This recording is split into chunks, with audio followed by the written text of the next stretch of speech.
Well, it looks like Fox is putting out a Black Widow movie before Marvel gets to. Yeah.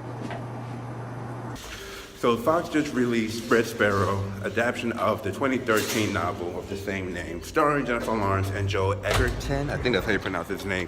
The guy who was the orc in Bright and directed the movie The Gift. It's a mystery spy thriller. I'm not really a fan of Joel or Jennifer, but I am a fan of the director, Francis Lawrence. He did Constantine Legend. Plus, T-Mobile gave me $4. Well, they gave me a discount seeing the movie for $4, so I'm like, all right, $4, why not?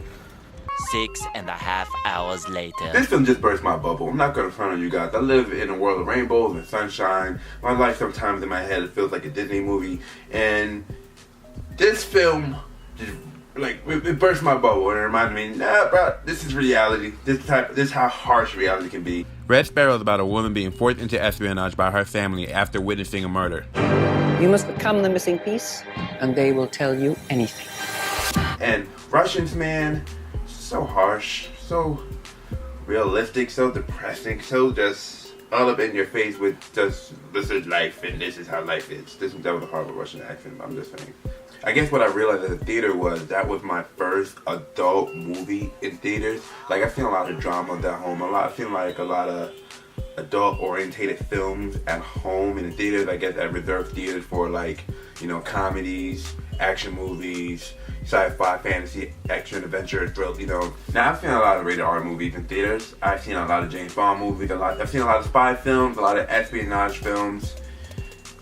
This is not on my list of the greatest ones I've seen before. I'm used to seeing big budget comedies, action, sci-fi, fantasy, or adventure films in theaters. You know, explosions, spaceships, CGI everything, hot girls, funny guys, fart jokes, a whole lot of fun. Not this movie. Not this film at all. This film is a very serious spy movie for adults. So you think you're gonna hear some quick jokes, see a lot of action?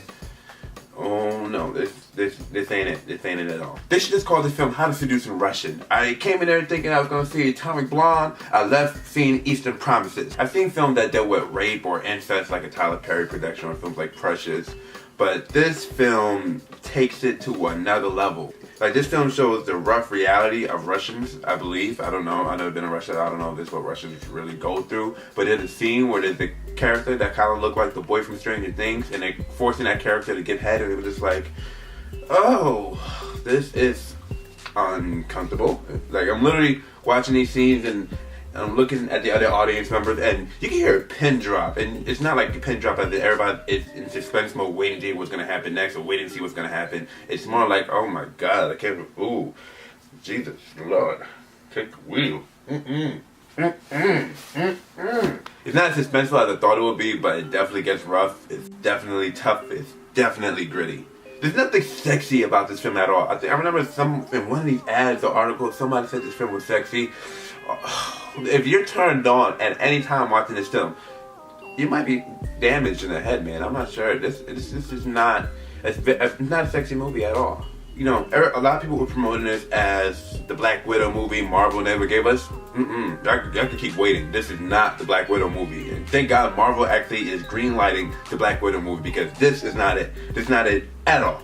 At all. If you come into this theater to think you're going to see what a Black Widow movie would look like, no. If that's what a Black Widow movie looks like, whoo, that's depressing. That's a depressing movie. So anybody who thinks this is the Black Widow movie that we didn't get, we still ain't get it. The amount of violent sex in this movie was just too much for me to handle. Like, I get they're trying to use a point where sex is about power sometimes, and you can use seduction as a weapon to manipulate people based on their desires. But Lord, the whole film, they're just ramming down your throat that seduction can be used as a weapon and that you can use it to get what you want. Which now has me like paranoid that some girl's gonna try to flirt or like try to seduce me. I'm gonna be like, why are you trying to be so seductive all of a sudden? Are you a spy? The film is marketed as a mystery thriller. It's definitely not a mystery.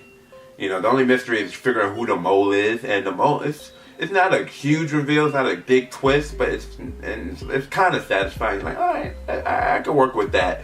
But suspenseful, definitely not. I would have enjoyed it more if we were playing a guessing game of whose side she was really on. Films like Allied with Brad Pitt, where you guessing a lot of times in the film, like, is she not? Or a film like Traitor, which was actually based on a story by Steve Martin, out of all people. I better figure that out. But Traitor was a really good suspense thriller. This film is not a great spy thriller. This film reminds me of 2009 The International with Clive Owen, where it was an espionage thriller, but it just felt so dragged on, and there was like maybe a few action set pieces in between. And this film don't have a lot of action set pieces. There's probably maybe like one action set piece, and that's during a torture scene, and the torture scene was just... Actually, it was kind of mild compared to all the sexuality in this film. The torture scene was very mild compared to the sexual acts that were done in this film, and that's kind of weird. It should have been the other way around, if you ask me. But that, you know, that's how they do it in France. I guess we're taking that approach in America now. I don't know. Now, Jennifer's Russian accent was okay. You know, I'm no Russian, so I don't know a really good Russian accent when I hear it, except for the ones that I've heard in like Grand Theft Auto 4 or what I've seen previously in films. It makes me wonder why didn't they hire an actual Russian like Mila Kunis or something. Usually when a movie ends and when we're walking out the movie theater, you can feel the response of the audience. You can tell whether they liked the film, they hated the film, they're excited. You know, you can usually tell on the way out of the movie theater how the general audience feel about a film. Not this movie. We all walked out quiet. Like, you could hear a pin drop when everybody was walking outside. And it was just mostly because it was like we all was trying to figure out what just happened, what we just saw. There's a lot of people trying to take advantage of other people's sexuality for power in this film. And I get why. You read anything like 48 Laws of Power or the Laws of Seduction, you can kind of see where these things play a part. But man, and just imagine if your family dragged you into a situation where you have to use your body to be a representative of the state and do things in the name of your country, including using your body to do things that you're so not ready to do. And you might find repulsive, but you're like, you know what, this is for my country. I would do it anyway. Not what I expected at all today. Not what I expected.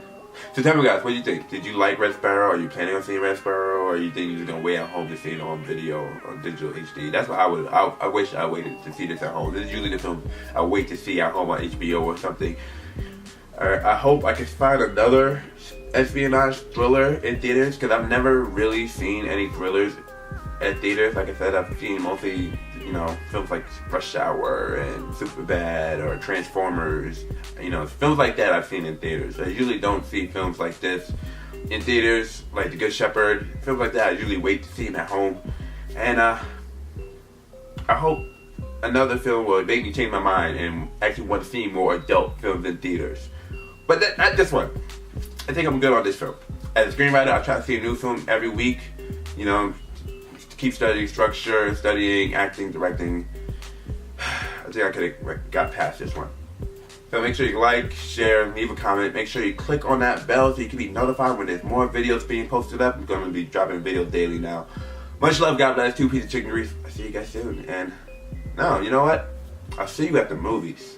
Because I got to do something about this film. I got to just get it out of my mind. It's just too much. And just the Russians, and it's just so harsh. And I live in a bubble.